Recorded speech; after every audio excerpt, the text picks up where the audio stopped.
दोस्तों, आज के इस वीडियो में हम भारत में विशाल सल्तनत कायम करने वाले मुगल बादशाहों के अंतिम समय और उनकी मृत्यु के बारे में जानेंगे। हम जानेंगे कि आखिर इतनी विशाल सेनाओं वाले इन बादशाहों को आखिर किसने और कैसे मारा।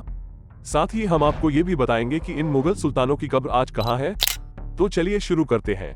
नंबर 4, अलाउद्दीन खिलजी की कब्र। अलाउद्दीन खिलजी का जन्म अफगानिस्तान के जाबुल प्रांत में हुआ था और 48 साल की उम्र में अलाउद्दीन मर गया। आज अलाउद्दीन की कब्र दिल्ली के महरौली में है। बात करें अलाउद्दीन खिलजी की मौत के बारे में तो अपने शासन के अंतिम दिनों में अलाउद्दीन को एक भयंकर बीमारी हो गई और उसकी पूरी त्वचा काली पड़ गई थी, जिससे उसके पूरे शरीर में भयानक दर्द के अंगार फूट पड़े। इस दर्द ने उसे इस कदर मौत दी कि उसके मंत्रियों तक ने जहर के डर से उसे हाथ तक नहीं लगाया। इतिहासकारों का मानना है कि अलाउद्दीन खिलजी की बीमारी का कारण उसका गुलाम मलिक काफूर था। उसी ने अंत में अलाउद्दीन को मार डाला था। नंबर 3, औरंगजेब की कब्र। औरंगजेब का जन्म 4 नवंबर सन 1618 को गुजरात के दादो में हुआ था। उसे हिंदुस्तान का सबसे क्रूर और कट्टर शासक माना जाता है। पर आखिर हिंदुस्तान के इतिहास के सबसे क्रूर शासक की मौत आखिर कैसे हुई? दरअसल साल 1683 में औरंगजेब उत्तर भारत के विद्रोह को शांत करने के बाद सत्ता विस्तार के उद्देश्य से अपने विशाल लश्कर के साथ दक्षिण की तरफ बढ़ा।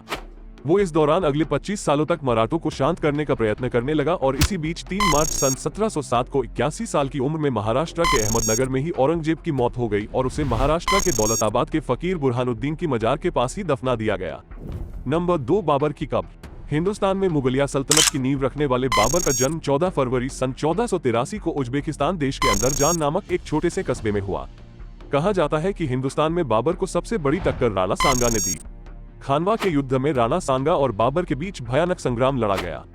राणा से जीत के बाद बाबर अयोध्या नगरी आया, जहां उसने प्रभु श्री राम के पावन मंदिर को अपवित्र कर दिया। यही उसने आगरा में अपनी सेना का अंतिम पड़ाव डाला और 26 दिसंबर सन 1530 को आगरा में बाबर मर गया। बाबर की इच्छा थी कि उसे काबुल में दफनाया जाए, इस कारण पहले तो उसके शव को आगरा में दफनाया गया, बाद में उसकी अस्थियों को काबुल में दफना दिया गया। अफगानिस्तान की काबुल में आज भी बागे बाबर के नाम से बाबर का आलीशान मकबरा बना हुआ है।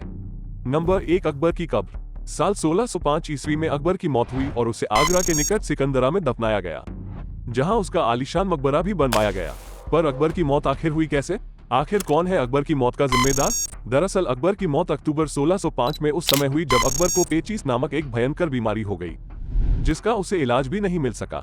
दूसरी ओर उसका चहेता बेटा सलीम राज सत्ता पाने के लिए तरह तरह के षड्यंत्र रचने लगा और उसने अपने भाइयों से लेकर अकबर के कई विश्वास पात्रों को मरवाने की कई कोशिश की।